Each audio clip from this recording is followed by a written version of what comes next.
దేవునికి మహిమ కలుగును గాక. హల్లెలూయా. అందరూ హల్లెలూయా చెప్తామా?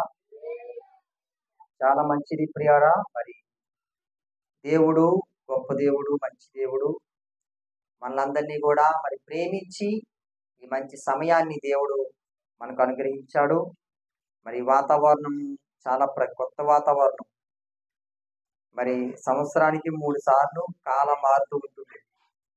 వర్షాకాలం, శీతాకాలం, ఎండాకాలం.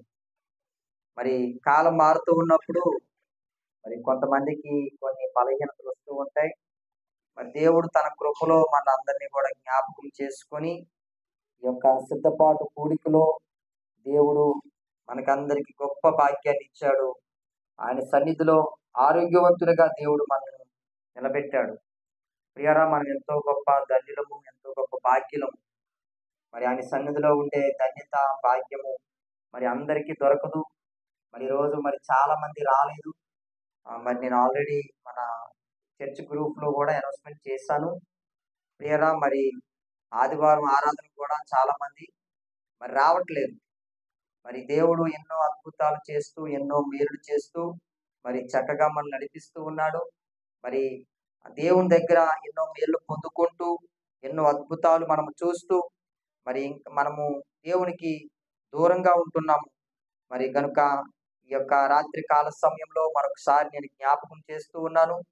మరి మనము దేవునికి సమీపస్తులుగా ఉండాలి, దేవునికి మనము దగ్గరగా ఉండాలి. అప్పుడు దేవుడు ప్రియరా మనం చూసి సంతోషిస్తూ ఉంటాడు, ఆనందిస్తూ ఉంటాడు. మరి రక్షణ పొందినటువంటి వారు కూడా మందిరానికి దూరంగా ఉండడం అనేది మరి చాలా బాధాకరమైనటువంటి విషయం. రక్షణ పొందలేని వారు, వారికి వాక్యం తెలియదు కదా, వారికి దేవుడు అంటే తెలియదు కదా, వారు కొంచెం దూరంగా ఉన్నారు అనుకుందాం. కానీ రక్షణ పొందిన వారు మరి ప్రియరా, బాప్తిసం పొందిన వారు మరి వాక్యాన్ని వినడానికి ఇష్టపడకపోవడం, దేవుని సన్నిధిలో ప్రార్థన చేయడానికి ఇష్టపడకపోవడం అనేది మరి చాలా విచారకరమైన విషయం. ఎందుకంటే లూకా సువార్తలో ఒక మంచి మాట వ్రాయబడింది. మనం అనేక సందర్భాలు మనం చదువుకుంటాం. ఏంటి, ఒక్క పాపి విషయమై ఏంటి ఆయన ఎంతో సంతోషిస్తాడట. ఒకరు మారు మనసు పొంది రక్షణ పొంది మందిరానికి వచ్చినప్పుడు ఆ వ్యక్తిని బట్టి దేవుడు ఎంతో ఆనందిస్తూ ఉంటాడట, ఎంతో సంతోషిస్తూ ఉంటాడు. మరి అటువంటి ఆనందాన్ని మనము దేవునికి పోగొట్టే వారిగా మనం ఉండకూడదు. తల్లిదండ్రులుగా లేదా మనము మన బిడ్డలు మనకు దూరంగా ఉంటే తల్లిదండ్రులు మనం ఎంతో బాధపడుతూ ఉంటాం. అలాగే మన దేవుడు, మన కన్న తండ్రి, మనలందరినీ పుట్టించిన వాడు, సృష్టించిన వాడు, కలుగు చేసిన వాడు, మనకందరికి అన్ని ఇచ్చిన వాడు, మనల్ని ప్రేమించిన వాడు, మనల్ని సంరక్షిస్తున్నవాడు, మనల్ని నడిపిస్తూ ఉన్నవాడు, మనల్ని పోషిస్తూ ఉన్నవాడు, విడవక ఎడబాయక మనకు తోడుగా ఉండి దేవుడు తన వాక్కు ద్వారా మనం తృప్తిపరుస్తూ నడిపిస్తున్నటువంటి దేవునికి మనము సమీపస్తులుగా ఉండాలి. ఆయనకు దూరంగా ఉండడం అనేది అది మనకు మంచిది కాదు. కనుక ప్రియరా, ఈ సమయంలో మరి మాటలు వింటున్నటువంటి మీ అందరికీ కూడా నేను ఈ మాటలు తెలియజేస్తూ ఉన్నాను. మనం ఎప్పుడు కూడా దేవునిలో, క్రైస్తవ్యంలో మనము క్రీస్తుని వెంబడించినటువంటి బిడ్డలుగా, క్రీస్తు రక్తంలో కడగబడినటువంటి బిడ్డలుగా, ఆయన మాటలకు లోబడి ఆయన మాటకు విధేయత చూపించి మనము దినదినము అభివృద్ధి చెందుతూ ఉండాలి.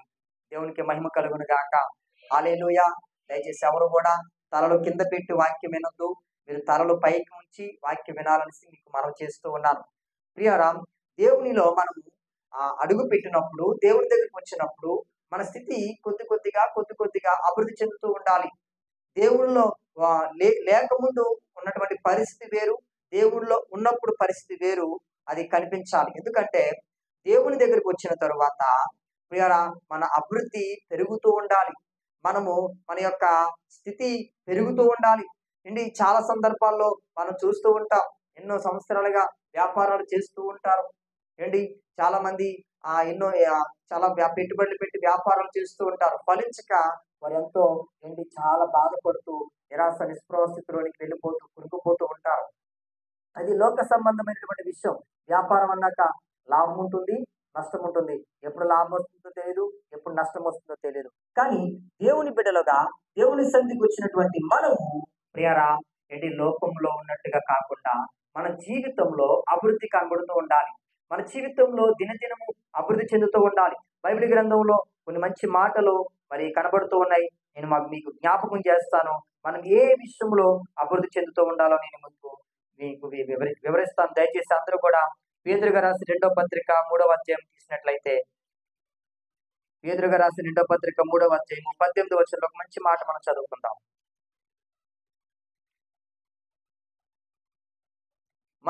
మన ప్రభువును రక్షకుడైన యేసుక్రీస్తు అనుగ్రహించు కృపయందును జ్ఞానమందును అభివృద్ధి పొందుడి. ఆయనకు ఇప్పుడును యుగాంతమును వరకును మహిమ కలుగును గాక. ఆమేన్. ప్రియరా, పరిశుద్ధాత్ముడు తెలియజేస్తున్నటువంటి మాట, మనము యేసుక్రీస్తు అనుగ్రహించిన కృపయందును జ్ఞానమందును అభివృద్ధి పొందాలి అని చెప్తూ ఉన్నాడండి.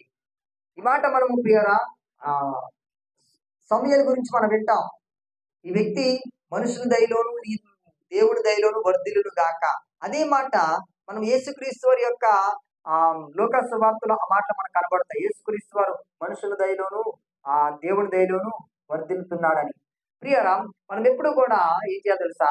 దేవుని కృపయందును జ్ఞానమందును మనము అభివృద్ధి చెందాలి. దేవునికి మహిమ కలుగును గాక. మనము దేవుని కృపను పొందుకుంటూ ఉండాలి. దేవుని కృపను మనం ఏం చేయాలి? అనుభవిస్తూ ఉండాలి. దేవుని జ్ఞానములో మనం ఎదుగుతూ ఉండాలి. దేవుని సన్నిధికి రాకముందు మనకు అరకొర జ్ఞానం ఉన్నట్లయితే, దేవుని సన్నిధికి వచ్చిన తర్వాత మనము జ్ఞానంగా ప్రవర్తించాలి, జ్ఞానంగా నడుచుకోవాలి. ఏంటి ప్రియరా, చూడండి, మంచి కొన్ని మాటలు మనకు కనబడతాయి. యోబు గ్రంథంలో మంచి మాట కనబడుతుంది. బుద్ధిహీనులు ఏం చేస్తున్నారట? బుద్ధిహీనులు అసూయ పడి చనిపోతున్నారట. మనము బుద్ధిహీనులు అంటే జ్ఞానము లేని వారిగా మనం ఉండకూడదు. బుద్ధిహీనులు ఏమంటారు? ఏం చేస్తారు? దేవుడు లేడని చెప్పుకుంటారు. కీర్తన గ్రంథంలో మాటలు మనకు కనబడతాయి 54వ అధ్యాయంలో. బుద్ధిహీనులు దేవుడు లేడని తమ హృదయంలో అనుకుంటారు, కానీ బుద్ధిహీనులు అంటే జ్ఞానము లేని వారని ఇక్కడ దేవుని యొక్క వాక్యం తెలియజేస్తుంది. జ్ఞానమందును అభివృద్ధి చెందాలంటే మనము జ్ఞానముగా నడుచుకొని దేవుడు ఉన్నాడని నమ్మి మనము విశ్వసిస్తున్నాం కనుక మనము జ్ఞానములు ఏం చేయాలంటే అభివృద్ధి పొందాలి, అభివృద్ధి చెందుతూ ఉండాలి. దినదినము మన జ్ఞానంలో అభివృద్ధి చెందుతూ ఉండాలి. ప్రియరా, ఎన్ని సంవత్సరాలైనా మరి పిల్లలు ఫస్ట్ క్లాస్లోనే ఉన్నారనుకోండి, ఆ టీచర్స్కి బాధపడతారు, తల్లిదండ్రులు బాధపడుతూ ఉంటారు, అందరూ అడుగుతూ ఉంటారు, ఎన్ని సంవత్సరాలైనా మీ అబ్బాయి ఫస్ట్ క్లాస్లో ఉన్నాడా? ఎందుకమ్మా ఫస్ట్ క్లాస్లో ఎందుకు చేస్తున్నారు ఏంటి అని అడిగితే ఆ వ్యక్తికి, ఆ బాలుడికి, ఆ చిన్న బాబుకి జ్ఞానము అభివృద్ధి చెందలేదు. ఆ ఏబిసిడీలు కూడా రావట్లేదు, ఆ అల్లులేంటో అచ్చులేంటో కూడా తెలియట్లేదు. అలాంటి వ్యక్తిని ఏంటి సెక్షన్స్ మార్చి సెకండ్ క్లాస్ థర్డ్ క్లాస్ తీయలేదు ప్రియరా. ఎందుకంటే ఇవే అర్థం కాకపోతే సెకండ్ క్లాస్ థర్డ్ క్లాస్లో ఇంకా కొంచెం లోతైనటువంటి సబ్జెక్ట్స్ ఉంటాయి కనుక అవి అర్థం చేసుకోలేరు. కాబట్టి ఏం చేయాలి తెలుసా? చిన్ననాటి నుండే ఆ జ్ఞానం అనేది అభివృద్ధి చెందుతూ ఉంటేనే ఆ యొక్క బాబు లేదా పాప కానీ పెద్దవారు అయిన తర్వాత వారు చక్కగా ప్రయోజకులు అవుతారు, జ్ఞానవంతులు అవుతారు. ఏంటి ప్రియరా, విజ్ఞానవేత్తలుగా వారు తయారవుతారు. చిన్ననాటి నుండి ఆ జ్ఞానం లేకుండా ప్రియరా ఒకసారి మరి మనము అన్ని చదివేయాలంటే ఏమీ రాదు. అలాగే దేవుల్లో ఉన్నటువంటి మనము కూడా ఏం చేయాలంటే జ్ఞానమందును మనం అభివృద్ధి పొందాలి. ఎన్నో మాటలు మనం దేవుని మాటలు వింటూ ఉన్నాం, ఎన్నోసార్లు దేవుని యొక్క ప్రసంగాలు వింటూ ఉన్నాం, బైబిల్ చదువుతూ ఉన్నాం. ఏంటి మన జ్ఞానాన్ని మనం ఏం చేస్తాం? అభివృద్ధి చెందించుకోవాలి, వృద్ధి పొందాలి. దేవుని కృపలో మనం వర్ధిల్లుతూ ఉండాలి. ఏంటి ఎలాంటి ఇబ్బందులు వచ్చినా, ఎలాంటి సమస్యలు వచ్చినా దేవుని కృప నాకు తోడుగా ఉంది అని ధైర్యాన్ని మనం చెప్పగలగాలి. దేవునికి మహిమ కలుగును గాక. హల్లెలూయా. చూడండి, మరొక మంచి మాట నేను మీకు జ్ఞాపకం చేస్తాను. అదే పేతురు గారు రాసినటువంటి మొదటి పత్రిక 2వ అధ్యాయం. పేతురు గారు రాసినటువంటి మొదటి పత్రిక 2వ అధ్యాయం మొదటి నుంచి చదువుదాం. ప్రభువు దయాళుడని మీరు రుచి చూచి ఉన్న ఎడల సమస్తమైన దుష్టత్వమును, సమస్తమైన కపటమును, వేషధారణను, అసూయను, సమస్త దూషణ మాటలను మాని కొత్తగా జన్మించిన శిశువును పోలిన వారై నిర్మలమైన వాక్యమును పాల వలన రక్షణ విషయంలో ఎదుగు నిమిత్తము ఆ పాలను అపేక్షించుడి. దేవునికి మహిమ కలుగును గాక. రక్షణ విషయంలో ఎదుగు నిమిత్తము ఆ పాలను అపేక్షించమంటున్నాడు భక్తుడు. పాలు అనగా దేవుని యొక్క వాక్యము. అంటే మనము రక్షణలో ఎదగాలి అంటే మనకి ఏం కావాలి? దేవుని యొక్క వాక్యం కావాలి. రక్షణలో మనం ఎదగాలి అంటే దేవుని యొక్క వాక్యం కావాలి. రక్షణలో మనం అభివృద్ధి చెందాలి అంటే దేవుని యొక్క వాక్యం కావాలి. ఈరోజు ఎన్నో లక్షల రూపాయలు ఖర్చులు పెట్టి దేవుని యొక్క వాక్యాన్ని వినిపింపజేస్తూ ఉన్నారు. లక్షల రూపాయలు ఖర్చు పెట్టి మన కాకినాడ మెక్లారిన్ గ్రౌండ్స్ లో 3 రోజులు ప్రియర కాంతి మహోత్సవాలు జరిగాయి. ఆ మీటింగ్స్ కి 10,000 20,000 కాదండి, 1 లక్ష 2 లక్షలు కాదు, ఇంచుమించు 10 లక్షలకు పైబడే ఆ మీటింగ్స్ ఖర్చు అవుతుంది. ఎందుకు ఇంత ఖర్చు పెట్టి 10 లక్షల రూపాయలు ఖర్చు పెట్టి మీటింగ్స్ పెట్టాలి? ఎక్కడో ఉన్న దైవజనులను ఎందుకు పిలిపించాలి? అనేక మందికి ఈ విషయాన్ని ఎందుకు తెలియజేయాలి? పాంప్లెట్స్ వేయించాలి, ఫ్లెక్స్లు వేయించాలి, ఈ లైటింగ్స్ పెట్టాలి, వాళ్ళకు వచ్చిన వాళ్ళకి ఆ అకామిడేషన్ కుర్చీలు వేయించాలి, స్టేజ్లు వేయించాలి. సరే ఆలోచించండి, దేని కొరకు అంటే మనము రక్షణలో ఎదుగు నిలుస్తాము. రక్షణలో ఎదగాలి అంటే మనకు వాక్యం కావాలి. రక్షణలో ప్రియారా ఆ పాలు, దేవుని యొక్క వాక్యము పాలతో పోల్చబడింది. దేవునికి స్తోత్రం చెప్పండి అందరూ కూడా. పాలు ఎంత నిర్మలమైనవిగా ఉంటాయి. పాలలో ఏదైనా చెడు పదార్థం ఉంటుందా? ఎంత స్వచ్ఛగా ఉంటాయో పాలు. ఎంత ఏ విధమైనటువంటి చెడు పదార్థం, కల్మషం లేనిదిగా ఉంటాయి పాలు అండి. ప్రియరా, అందుకే దేవుని యొక్క వాక్యాన్ని పాలతో పోల్చాడు భక్తుడు. ఆ పాలను మీరు అపేక్షించండి. పాలు అనగా దేవుని యొక్క వాక్యము, నిర్మలమైనటువంటి దేవుని వాక్యం. ప్రియరా, మన జీవితాలకు వాక్యము ఎంతో అవసరము. రక్షణ విషయంలో మనం ఎదగాలి అంటే దేవుని యొక్క వాక్యం మనకు కావాలి. దినదినము కావాలి. కేవలం ఆదివారం ఒక రోజు లేదా సంవత్సరంలో ఒక రోజు, నెలకు ఒక రోజు కాదు. ప్రియరా, కొంతమంది ప్రభుబల్ల సంస్కారం టైంకి ఆరాధనకు వస్తారు. ప్రభుబల్ల తీసుకున్న తర్వాత మరలా ఆరాధనకు రారు. కొన్ని సంఘాల్లో క్రిస్మస్ కి ఆరాధనకు వస్తారు. కొన్ని చోట్ల జనవరి 1 కి ఆరాధనకు వస్తారు. ఇంకా సంవత్సరం అంతా కనిపించరండి. ప్రియరా, రక్షణలో మనం ఎదగలమా? రక్షణలో ఎదగలేము. మనం రక్షణలో ఎదగాలి అంటే ప్రతిరోజు దేవుని యొక్క వాక్యాన్ని మనం ఏం చేయాలి తెలుసా? అపేక్షించాలి, ధ్యానించాలి, చదవాలి దేవుని యొక్క వాక్యాన్ని, వినాలి దేవుని యొక్క వాక్యాన్ని. దేవుని యొక్క వాక్యాన్ని వింటే, దేవుని యొక్క వాక్యాన్ని మనం చదివితే మన రక్షణ విషయంలో మనం ఎదుగుతూ ఉంటామండి.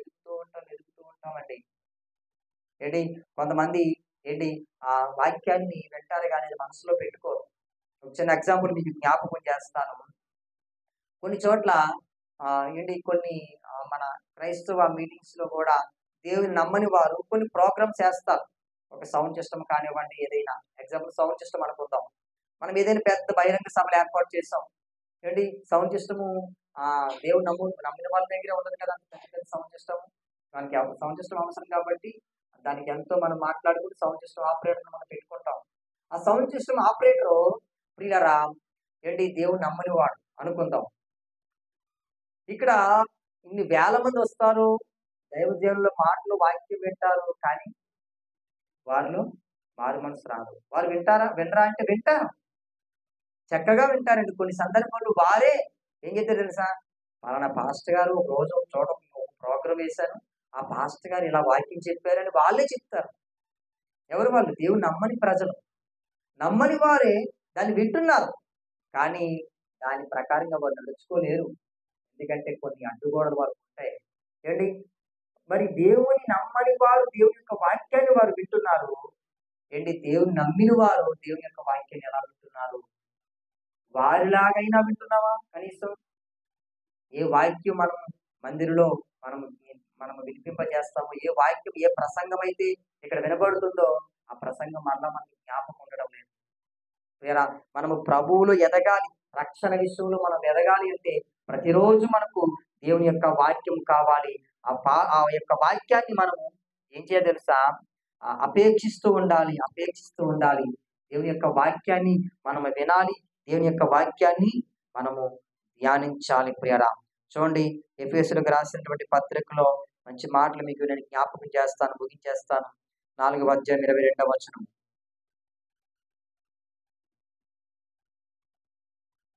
4వ అధ్యాయం 22వ వచనం. కావున మునుపటి ప్రవర్తన విషయంలోనైతే మోసకరమైన దురాశల వలన చెడిపోయి మీ ప్రాచీన స్వభావమును వదులుకొని మీ చిత్తవృత్తి యందు నూతన పరచబడిన వారై నీతియు యథార్థమైన భయము భక్తియు గలవారై దేవుని పోలికగా సృష్టింపబడిన నవీన స్వభావమును ధరించుకొనవలెను.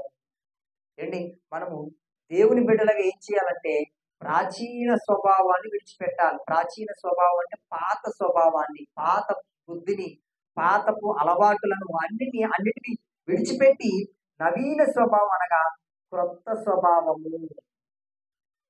అందరికి అర్థమవుతుందా? నవీన స్వభావం అనగా క్రొత్త స్వభావము. క్రొత్తతనాన్ని మనం ఏం చేయాలి తెలుసా? మనం నడుచుకోవాలి, క్రొత్తగా మనం నడుచుకోవాలి. చూడండి, మార్కెట్లో ప్రియరా ఏదైనా ఒక వస్తువు వచ్చింది అనుకోండి, కొన్ని రోజుల తర్వాత మళ్ళీ వస్తువు మనకు అనిపించదు. వాళ్ళు ఏం చేస్తారు తెలుసా? కొత్త మోడల్ దింపుతారండి, కొత్త కంపెనీ మోడల్ దింపుతారు, కొత్త మోడల్స్ అని దింపుతారు. అయ్యో మనం కొన్నానండి ఆ నెల క్రితం ఆ మోడల్ లేదంటే అది లేదు, ఆ మోడల్ ని బ్లాక్ అయిపోయింది, అది ఇదిగో కొత్త మోడల్ లాంచ్ చేస్తాం మేమంటారు. అంటే ఈ మధ్య కాలంలో కొద్ది రోజుల్లో ఒక కొత్త కంపెనీ ఫోన్ వస్తుందండి. ఆ కంపెనీ ఫోన్ ఏంటో తెలుసా? ఇప్పుడు అన్నిటికన్నా ఖరీదైన ఫోన్ ఏ phone? Apple phone. Apple phone అండి, ఐఫోన్ చాలా ఖరీదైన ఫోన్ కదా, చాలా ఫీచర్స్ ఉంటాయి దాంట్లో, చాలా ఖరీదైన ఫోన్, అది చాలా కాస్ట్లీ ఫోన్. ఇప్పుడు ఐఫోన్కి మించిన ఫోన్ ఒకటి వస్తుంది. ఆ ఫోన్కు ఉన్నటువంటి ఐఫోన్లో లేని క్వాలిటీస్ ఏంటంటే ఆ ఫోన్కి ఛార్జింగ్ పెట్టే పని లేదట. ఏంటి కొనేసుకుందాం అనుకుంటున్నారా? 2,00,000 రూపాయలు ఏంటి, ఛార్జింగ్ పెట్టే పని లేదు, కొత్తగా వస్తుంది, రాబోతుంది కొత్త ఫోన్ ఏంటి. అలాగే ఆ ఫోన్కి సిగ్నల్ అందదు అనేటువంటి సిగ్నల్ అందదేమో అనేటువంటి ఆలోచన అవసరం లేదండి. ఎక్కడున్నా, ఏ ప్రాంతానికి వెళ్ళిపోయినా, ఎక్కడికి వెళ్ళిపోయినా సిగ్నల్ అందుతుంది. ఎందుకంటే డైరెక్ట్గా ఏంటి క్లియరా సిమ్ కాదు కనెక్ట్ అయ్యేది, డైరెక్ట్ ఫోన్కే నెట్వర్క్ ని కనెక్షన్ చేసి తిప్పుతున్నారట, ఫోన్ లాంచ్ చేస్తున్నారు. అండ్ ఆ ఫోన్ లో ఉన్నటువంటి ఫీచర్స్ ఏ ఫోన్ లేవండి, కొత్తగా వస్తుంది, అది కొత్తగా రాబోతుంది ఒక కంపెనీ, కొత్త మోడల్ కంపెనీ అది. దానికి ఫోన్ అవసరం లేదు, నీటిలో పడిపోయిన ఫోన్ పనిచేస్తుంది, ఛార్జింగ్ అవసరం లేదు, ఛార్జింగ్ తనంతట తానే ఎక్కుతూ ఉంటది. మనం ఎక్కడ పెట్టినా ఛార్జింగ్ అలా ఎక్కుతూ ఉంటది. ఎండలో మనం బయటకు వెళ్ళినప్పుడు మన ఫోన్ జేబులో పెట్టుకున్న ఛార్జింగ్ ఎక్కుతుంది, ఎక్కడ పెట్టిన ఛార్జింగ్ ఆటోమేటిక్ ఎక్కుతూ ఉంటది. అయ్యో ఛార్జింగ్ పెట్టాలి, కరెంట్ పోయిందా, ఛార్జింగ్ లేదు, అయ్యో ఆ పవర్ బ్యాంక్ కొనుక్కోవాలి అనేటువంటి అసలు ఏం అవసరం లేదు. ఇలా మార్కెట్ లో కొత్త వస్తువులు దిగుతున్నాయి. బండి చూడండి, ఒక కంపెనీ బండి దిగింది అనుకోండి, ఒక 4-5 నెలల తర్వాత మళ్ళీ వేరే కంపెనీ మోడల్ వస్తుంది. అదే కంపెనీ అదే కానీ మోడల్ మారుస్తారు. బట్టలు కూడా అంతేనండి, కొత్తవన్నీ డిజైన్స్, కొత్త మోడల్స్ అన్ని ఏదో ఒకటి ఏంటి దింపుతూ ఉంటారు, కొత్తగా ఆలోచన చేస్తూ ఉంటారు, కొత్త మోడల్స్ అన్ని మారిపోతూ ఉంటాయి. అన్ని మారుతున్నాయి కానీ మనిషి స్వభావం మారట్లేదండి. పాత స్వభావాలతోనే ఉంటున్నారు, పాత బుద్ధితోనే ఉంటున్నారు, పాత అలవాట్లతోనే ఉంటున్నారు. కొత్త అలవాట్లు, కొత్త స్వభావం లేదు. లోకంలో ఉన్న అదే స్వభావం, మందిరంలో ఉన్న అదే స్వభావం, రోడ్డు మీద ఉన్న అదే ప్రవర్తన, మందిరంలో ఉన్న అదే ప్రవర్తన. రోడ్ల మీద ఎలాగైతే ప్రియుల పిచ్చోళ్ళ తిరుగుతారు కొంతమంది, మందిరంలో ఉన్న వాళ్ళు కూడా అలాగే తిరుగుతున్నారండి. కొంతమంది మందిరానికి వచ్చి కూడా పిచ్చోళ్ళ స్వభావం అది. ఏంటి, రోడ్డు మీద ఉన్న వాళ్ళకి చెప్పేవాళ్ళు ఉండరు, జ్ఞానం వాళ్ళ ఇష్టం, ఇంకా నువ్వెవడం నా చెప్పేది అని అంటారు. కానీ మందిరంలో ఉండి వాక్యం విని దేవుళ్ళలో ఎదిగి చక్కగా ఆరాధనలో పాల్గొని అన్ని చేసిన వాళ్ళు కూడా ఏంటి మనం చెప్తే వినలేని స్థితిలో ఉన్నది ఈరోజు చాలా మంది. నువ్వెవరు నాకు చెప్పడానికి, నేను వినను, అయితే నా ఇష్టం అంటున్నారు. నేను ఎక్కడ మారిందండి? బుద్ధి మారిందా? స్వభావం మారిందా? ఇక్కడ ఏమంటున్నాడు భక్తుడు? ఏమంటున్నాడు? మీ ప్రాచీన స్వభావం విడిచిపెట్టి నవీన స్వభావం మీరు ధరించుకోవాలి ప్రియారా. అది ఒక వస్త్రం వల్ల మనం ధరించుకోవాలి, నూతన స్వభావాన్ని మనం ధరించుకోవాలి. అప్పుడు ప్రియారా మనము ఏం చేస్తారు? ఎదుగుతూ ఉంటాం, వర్ధిల్లుతూ ఉంటాం, అభివృద్ధి చెందుతూ ఉంటాం. రెడీ చూడండి, మరొక మంచి మాట జ్ఞాపకం చేస్తాను. రోమపత్రిక 12వ అధ్యాయం 2వ వచనం. రోమపత్రిక 12వ అధ్యాయం 2వ వచనం.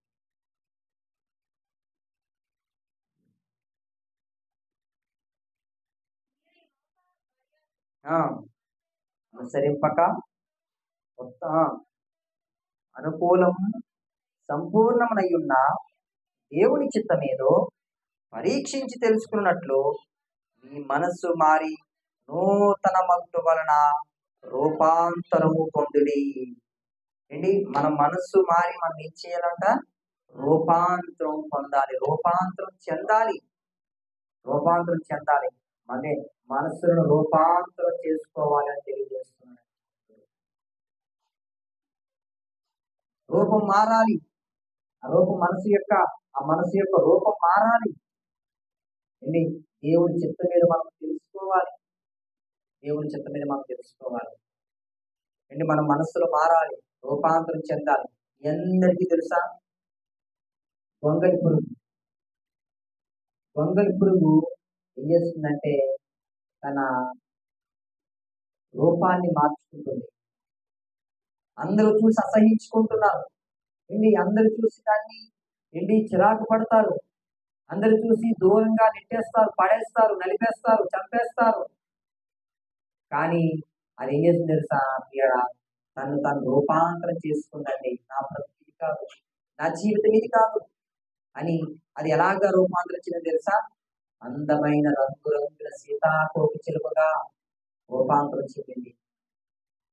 సీతాకోక చిలుక అంటే మనకి ఎంత ఇష్టమండి. దాన్ని చూస్తూ ఉంటేనే ఏదో ఒక ఆనందం కలుగుతుంది, దాన్ని చూస్తూ ఉంటే ఏదో సంతోషం కలుగుతుంది. దాన్ని పట్టుకోవాలని, దాన్ని ఇలా ముట్టుకోవాలని ఎంతో ఆశపడుతూ ఉంటాం, కానీ ముట్టుకోలేము. అందుకే మనం ఏం చేస్తాం? ప్లాస్టిక్ సీతాకోక చిలుకలు తగిలించుకుంటాం మన ఇళ్లలో. ప్లాస్టిక్ సీతాకోక చిలుకలు, పేపర్ సీతాకోక చిలుకలు అవి మనము వేసుకుంటూ ఉంటాం. ప్రియారా, అది రూపాంతరం చెందితే దానికి ఎంత విలువ పెరిగిందో చూస్తున్నారా? అది రూపాంతరం చెందితే దానికి అంత విలువ పెరిగింది. మనము కూడా రూపాంతరం చెందితే మనకు కూడా విలువ పెరగదా? మనము రూపాంతరం చెందితే ప్రియ మనకు కూడా విలువ పెరుగుతుంది. కానీ ఈరోజు ఎంతమంది రూపాంతరం చెందుతున్నారు? చాలా మంది బిగించమని చాలా మంది రూపాంతరం చెందట్లేదండి. రూపాంతరం చెందాలి, అభివృద్ధి చెందాలి, వృద్ధి పొందాలి. మన జీవితంలో అభివృద్ధి ఉండాలి, మన కుటుంబంలో అభివృద్ధి ఉండాలి, మన ఆత్మీయ స్థితి అభివృద్ధి ఉండాలండి. దేవుడు మన నుండి కోరుకులు అదే కదా, అభివృద్ధి కోరుకుంటాడు. మనం అభివృద్ధి చెందితే దేవుడికి ఎంతో ఆనందం, దేవుడికి ఎంతో సంతోషం. కనుక ప్రియరా, దేవుని బిడ్డలుగా, క్రైస్తవులుగా మనం ఏం తెలుసా? దినదినం అభివృద్ధి చెందాలి, జ్ఞానములు అభివృద్ధి చెందాలి, బుద్ధి యందు అభివృద్ధి చెందాలి, దేవుని కృప యందు అభివృద్ధి చెందాలి. మన మనసులో మార్చులు మనం రూపాంతరం చెందాలి. మన ప్రాచీన స్వభావం విడిచిపెట్టి నవీన స్వభావం మనం ధరించుకోవాలి. మన క్రియల్లో మార్పులు కనిపించాలి, మన జీవితంలో మార్పులు కనిపించాలి.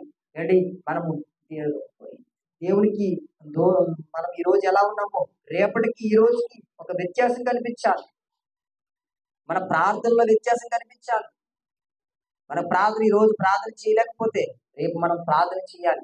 మనం రేపు ప్రార్థన ఒక 10 నిమిషాలు చేస్తే తర్వాత ఒక అరగంట మనం ప్రార్థన చేసే విధంగా ఉండాలి. ప్రార్థనలు నడిపించాలి, ప్రార్థన అభిషేకంతో నింపబడాలి. మనం ప్రార్థన చేయగలగాలి. సంఘం కొరకు, మన కుటుంబాల కొరకు మనం భారం కలిగి మనం ప్రార్థన చేయాలి. ఎప్పుడైతే ప్రియరా మనము దేవుళ్ళో అలా ఎదుగుతూ ఉంటాము ప్రియరా, మనము దేవునికి మహిమకరంగా మారుతాము. మనల్ని బట్టి అనేక మంది మార్పు చెందుతారు, మనల్ని బట్టి అనేక మంది దేవుణ్ణి వెంబడిస్తారు, మనల్ని బట్టి దేవుని నామం మహిమపరచబడుతుంది, దేవుని నామం గణపరచబడుతుంది. మన జీవితంలో ఎదుగు పొదుగు లేకుండా ఉండిపోతే దేవుడు సంతోషించడండి. ఆయన ఏమంటాడు తెలుసా? ఆదికాండం 6వ అధ్యాయంలో తన హృదయంలో ఉంచుకున్నాడట. ఎందుకు? దేవుడు ఏం చెప్పాడు? ఆదమ్మవులకి మీరు అభివృద్ధి చెందండి, ఫలించండి, వృద్ధి పొందండి, భూమిని ఏలండి అని చెప్పాడు.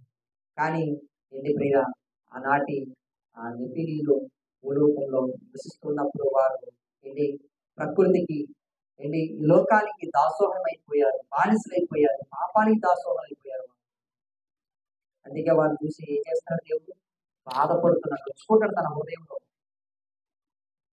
మనము దేవుణ్ణి నొచ్చుకునేలాగా చేయకూడదండి. దేవుని సంతోష పెట్టేవారుగా మనం ఉండాలి, దేవుని ఆనంద పెట్టేవారుగా మనం ఉండాలి. మన సంతోషాల కోసం, మన ఆనందాల కోసం మనం దేవుణ్ణి బాధ పెడుతున్నామేమో ఒకసారి మనం ఆలోచన చేసుకుంటామా?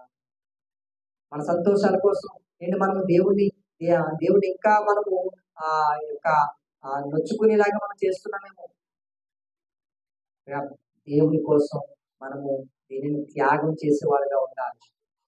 దేవుని కోసం నేనేం చేస్తాను, దేవుని కోసం ఈ త్యాగం చేశాను అంటే 10 మందికి మనం తలెత్తుకొని గర్వంగా చెప్పుకునేలా ఉండాలి. కనుక ప్రియుడా, చాలా మంది నేను చాలా సాక్ష్యాలు విన్నానండి.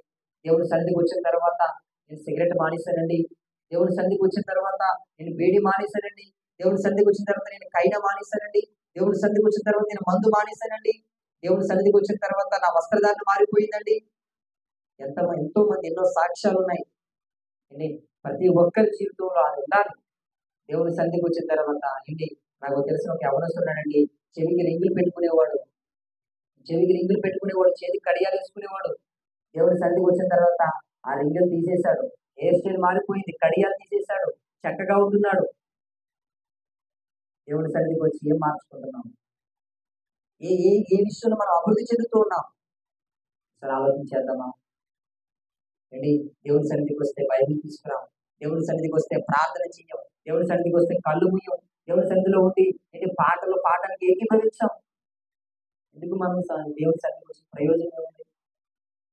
కనుక ప్రియ, మనము ఏంటి, దేవుడు ప్రజలందరూ భూమి మీద జీవిస్తున్న ప్రతి మనిషిని దేవుడు అందరిని ఒకలాగే సృష్టించాడండి.